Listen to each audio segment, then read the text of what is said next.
All right. Good evening, everybody. Today, I am going to start off reading from the book of Judges. A famous guy from the Bible named Samson. We're going to talk about kind of the end of his life. So there's a few chapters in the Bible on Samson, and this is from the last chapter, Judges chapter 16. And the chapter starts off about him meeting Delilah, who he marries.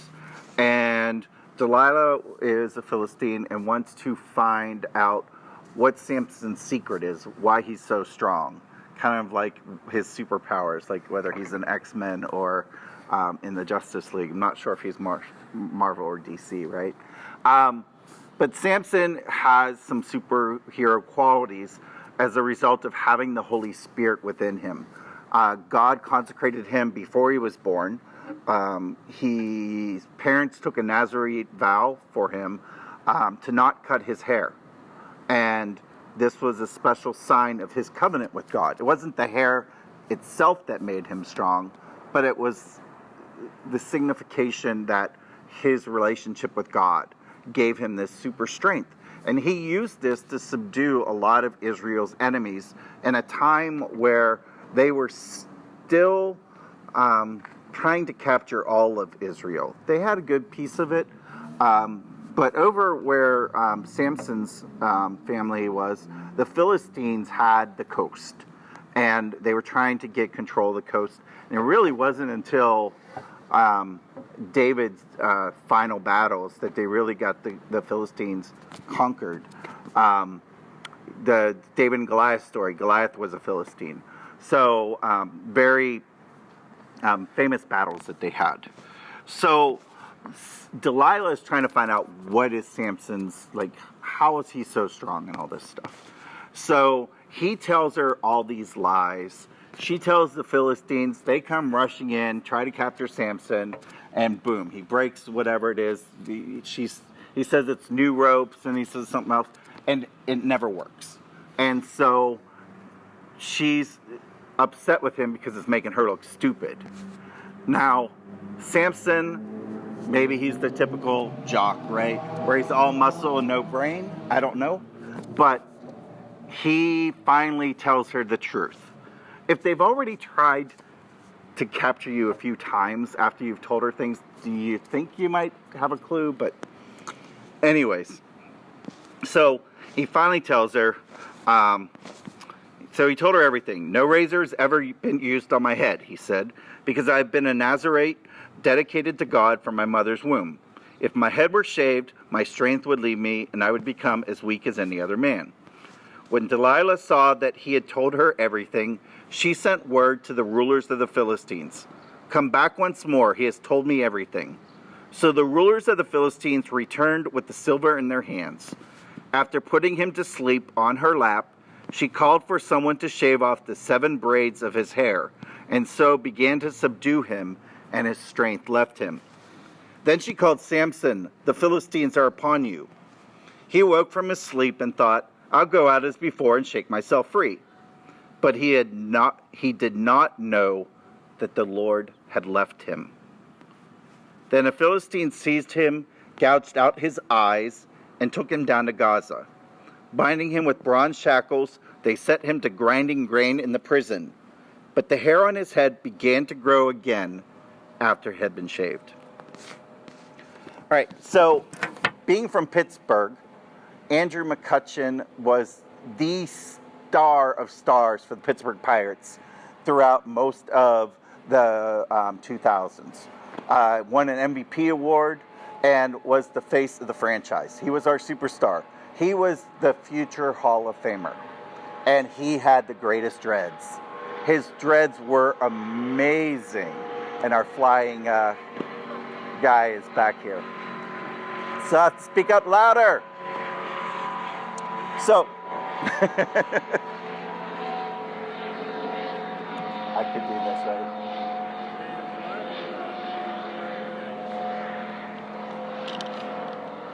Steven's a little taller than me, just a little, right? All right.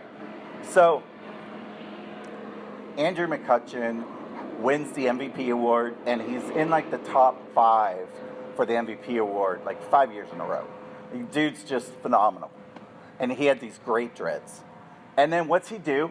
Before spring training in 2015, he decides, I'm going to cut my hair and donate it to Locks of Love. Awesome gesture. But then what happened? His offensive production went down some that year. The next year went down a lot more. And we've just seen him become less and less of a player every year. So the joke is, he's like Samson, right? Don't think it's quite the same story here, but it is interesting how baseball can parallel life. And anytime I could throw a baseball story in, I gotta do it, right? Which is funny, actually. This is only the second baseball reference I've ever used in a sermon. I've been very careful not to do that. Another parallel to the story of Samson, though, is a guy named Horatio Spafford. And the song that we heard there right at the end from Stephen is a song called It Is Well With My Soul. And the guy that wrote it was an attorney, an American, and he had lost his son, and then lost a lot of money. There was a big fire in Chicago, and so he was moving the family to Europe to try to get a new start. And he put his family on a boat while he tended to get some things closed up before he moved to Europe itself. And while his family was on the boat, it hit another ship and sank. His wife survived, but his 4 children died. He'd already lost one son, and now he's lost his other 4 children. And so, just devastated, he gets a telegram from his wife that says, I survived alone. Pretty devastating news. So he ends up getting onto a boat to go to Europe to be reunited with his wife. And when he was in the ocean about the spot where the ship had gone down, these words came to him. And while he was a very broken man, he wrote these words that it is well with his soul. That even when he has peace like a river, or when the sea billows, and this would definitely be a sea billowing thing, he found peace. He found that it was well with his soul. He was able to trust God. An amazing, amazing thing. When things bad happen, that's a hard thing to do sometimes, is to trust God. What's even harder is to be used by God in a time like that. Sometimes when we're broken, it takes all the energy and power that we have to allow God to help us. I know 3 years ago, I went through a lot of stuff. I had my dad with his Alzheimer's really starting to get bad. My mom had had a stroke and needed brain surgery. And my job had some problems, and I was in love, and things didn't work out, and just was broken. I just felt horrible. But it was one of those things where everything I did was just about putting my trust in God and just believing that He was going to get me through that. And it was a hard thing to do, to be weak. But I learned in that experience that it was okay to be weak. It was okay to let people know that I wasn't doing well and that I needed help and accepted help from people. And some of you here were very helpful during that time. And that was a big lesson to learn. But that wasn't the only lesson I learned. There was another big lesson I learned within a 4-day time frame. Theology on Tap is always a fun event. And so there was a Theology on Tap that I went to while I was in this bad moment of my life. And we were sitting there, and there was a woman that joined us who was invited by someone who had come a little bit late. And it was the first time she'd ever come to Theology on Tap, and the only time she ever came to Theology on Tap. and was chatting with her and the whole group. And at some point, we started getting into side conversations. And I started having a side conversation with her, and she starts telling me about being raped. Not once, but twice. And the agony that she's had with that. And the questioning of God, and is God real, and how does God let something like that happen, and whatever. So here I am in not my best shape. Normally I would be very thankful to have this kind of conversation with someone, and while you don't want them to have to go through it, I definitely feel like I hate to use the word enjoy, because I don't mean that, but I feel confident in having those conversations, and I'm thankful that I get to do things like that, helping someone in a hard time. And this was not when I was feeling confident, and not when I was feeling my best. And it just clicked. I couldn't believe she was disclosing all this to me. Normally I do expect that, but not in my condition. But she probably was clueless on my condition. And so God still used me, and we talked a lot about faith, about God, and about what happened, and recovery, and things like that. It was amazing. And I don't know the ultimate impact that that had on her life, but I know at least for that one night, there was some sense of things making a little bit of sense. And hopefully that was the start of her pursuing more. But it was definitely interesting for me, because I was surprised to be used by God at that moment. And then 4 days later, I'm here at Roots. And there's a family here that night. And I'm excited because they have a couple young kids, and I can tell them about our Kingdom Kids program and get them to come to our children's program and get to play with Mr. Robert and have a great time. And so I go to talk to them after the service and find out that they had recently lost their home.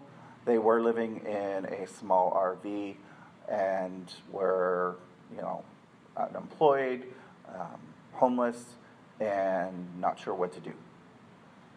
And boom, while I'm sitting there all excited to talk to somebody about kids stuff and try to forget about my problems for a little bit, now I'm hit with someone else with big problems. And I listen and talk, and while I may not have a lot of this organization does this and that stuff, I don't know a whole lot about it. But I was able to tell them how God's going to work with them and help them through this process. And they did continue to come to Roots for a while, even though where their RV was down in South Bay. And it was amazing that I had these two experiences so close together of helping someone while I didn't think I had the energy to help myself. I couldn't help myself at that point. But God still used me to help someone else. And it's not like, this is definitely not a Ty as a Superman type thing that I could do something this great. No. I could not help myself. I was nothing. But God still could use this vessel for something else.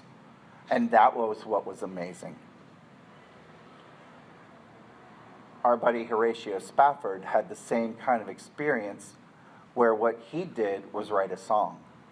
And while that song may have been a little helpful for him, it also helped generations of people. That song's 125, 140 years old, I don't know. It's old. And it has made an impact on millions of people's lives. And, I saw Stephen this morning, and I was thinking about this song last night, and I was like, do you even know that song? He's like, yeah, I know it. I'm like, okay, let's add it.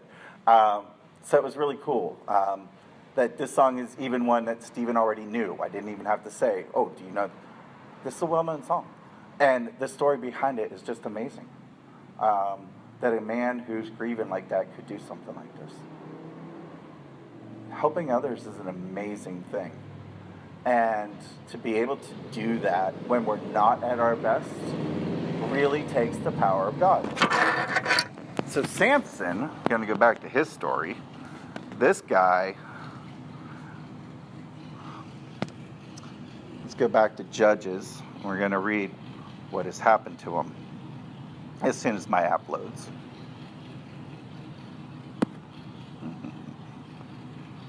Wonders of technology today. All right. So the last we had read, they'd gouged out his eyes. They binded him in bronze shackles and put him in a prison grinding grain.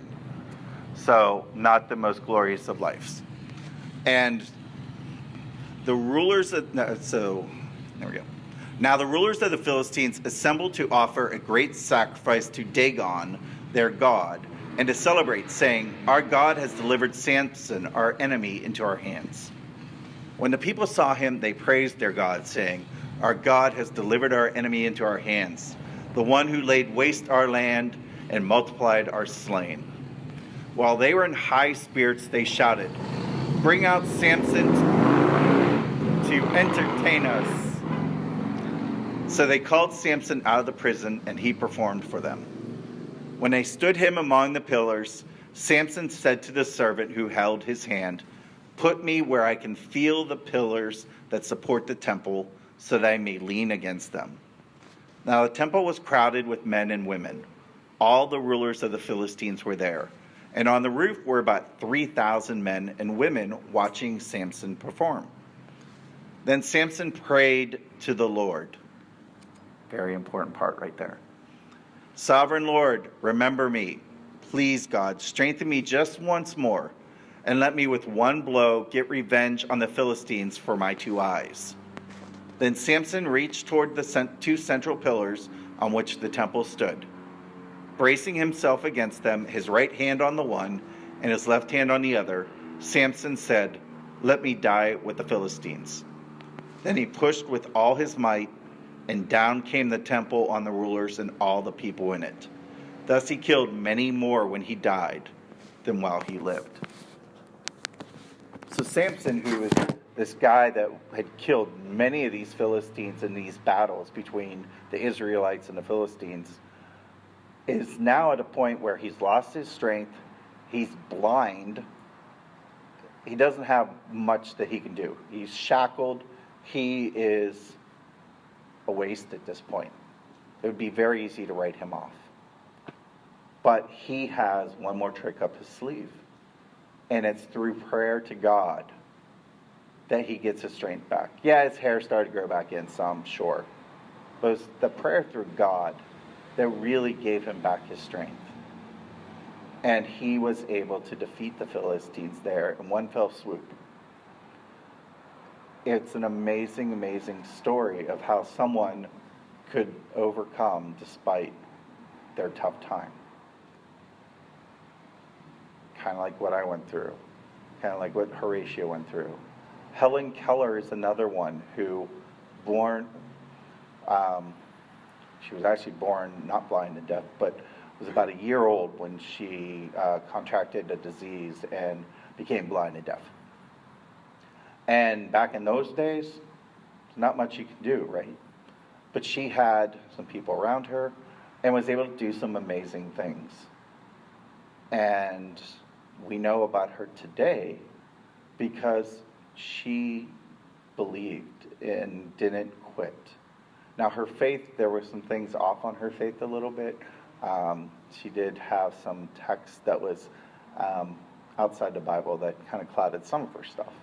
But she did have a faith, and she definitely did not let her circumstances destroy her. And so many of you are going to go through some really bad times in your life. Maybe you are right now, maybe you're not. And maybe you feel like you don't have much to give right now. Maybe you're not at your best. God still might use you right now. You never know when he's going to call. And that story of God doesn't call the equipped, he equips the called is probably the most true line I've ever heard that is actually not in the Bible per se, but it is definitely a very accurate representation of a lot of the themes of the Bible. and a lot of the stories.